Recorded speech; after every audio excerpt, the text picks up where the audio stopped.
And part two, guys, apparently Facebook Live is not enjoying my connection here, so I'll see how far I get with this one.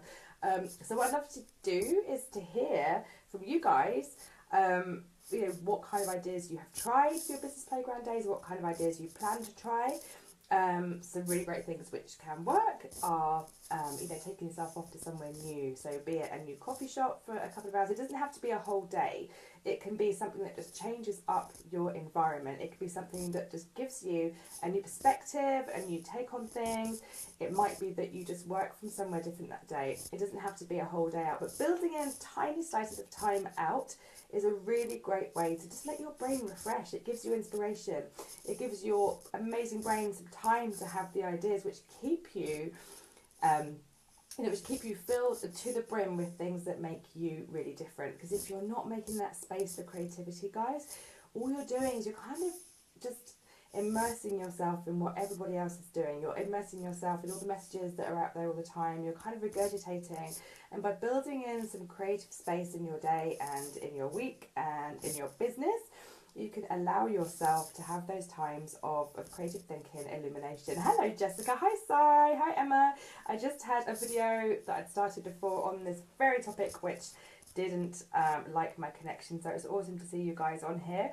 So do any of you already include some creative time out in your day, in your week as entrepreneurs? Is there anything that you do specifically to make sure that you have that time to sort of connect with creative thinking and do something different?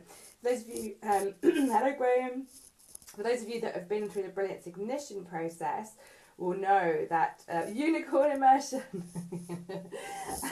Jessica is in the States and she's my fellow unicorn hair twin. Awesome. So Emma, you've got a child-free afternoon. You're going to treat yourself to a work from bed day. Yeah, hot chocolate and a new notebook. That's brilliant. And sometimes just switching off and going old school with a notebook and with some pens and with highlighters and just getting yourself into a different zone is just amazing. It just takes you away from all the noise, doesn't it? It takes you away from all the kind of clutter of your inboxes and all the tabs open, and it just allows you to brainstorm in a different way. It just allows new ideas to come. Hi, Danny Marie. Awesome to have you. New Diva Daily, absolutely. And I'm actually starting to build together some case studies of people that have been using the Brilliance Ignition process. So if you have been doing something new every day, outputting something every day, and you're seeing results, then I'm going to be featuring you in my forthcoming book, which is currently being put together.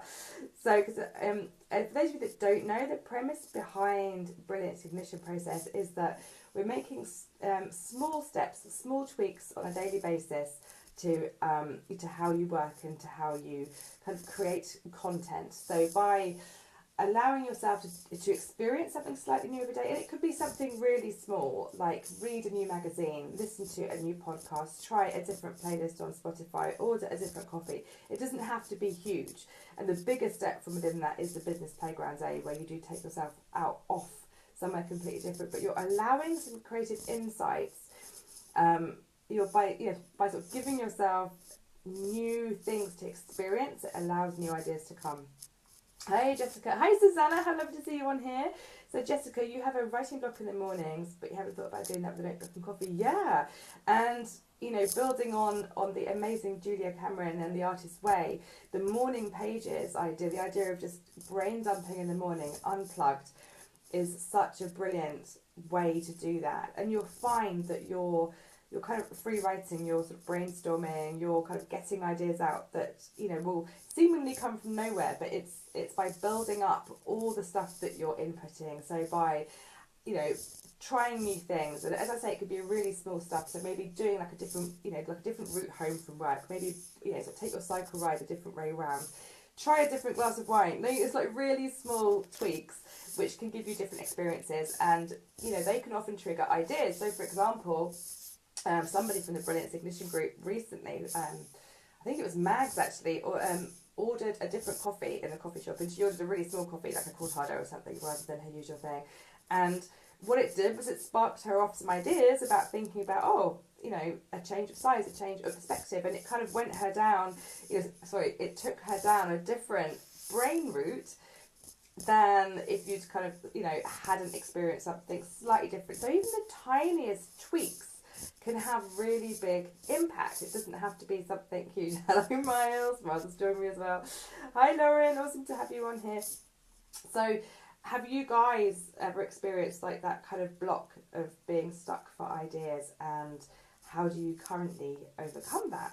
Because I probably will have some tools to help you do that. And you know, those ideas, you know, once you're used to building creative thinking into your business, into your daily practice, it's where new ideas come from for products, for blog posts, for videos, for all that stuff. And it's, you know, where the new stuff comes is where you can learn to lead and to innovate. It's where you're not regurgitating and just doing the same as everybody else. So it's really important to build creativity into your business, into your daily practice as an entrepreneur, to allow those ideas to come. So hi everyone, just seeing who else is on. So what kinds of idea blocks do you currently experience if you're sitting down to perhaps brainstorm some content or some blog posts, or to think about some opt-ins or webinars, or maybe you're thinking about launching a new product? It's there that if you can really help your brain to have ideas on time and in a way that can get you really inspired, it will really help you build your biz. So if we've not got any cues, I'm going to jump off and let you guys go and brainstorm. Hi Martin, thanks for joining. Hi Lisa Morris. Hi Anne.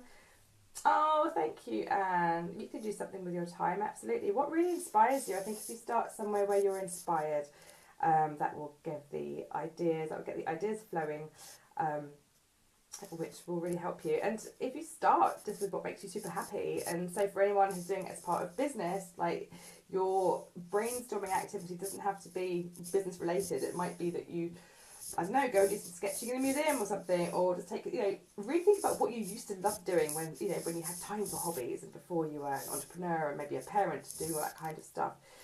So Jessica, you have kind of the opposite. So you're struggling with too many ideas and which one to pick and which one to shelve. And that is really common as well for, especially, you know, I happen to know that Jessica is an ENFP like myself, and Myers-Briggs personality type, and we can often be all the ideas all the time. And so what you need is the ability and the structure to be able to choose what's important right now. And it might be that you have someone who's a coach working with you. It might be that you have a system who, you know, you need someone or something that has the structure so you can work out what is important, you know, what meets your goals right now and what doesn't. Because we can have loads of ideas, and that's brilliant, and it's so important to be creative. But we also need to know what to do right now and what to kind of add to the box for later on, for the not for now part, because otherwise that's where we become really super overwhelmed. So so Jessica, when you're struggling with what ideas to shelve, really think about what you're trying to achieve in the next 30 days, the next 90 days, the next 6 months even, and consider whether these ideas are ones which, you know, which need to go through the validation process, which need to be looked at or tested or, you know, tried out, or whether it's ones that you can add to sort of playtime later on. But okay guys, I'm going to jump off. It's so nice to see you all on here, and I will see you later. Bye.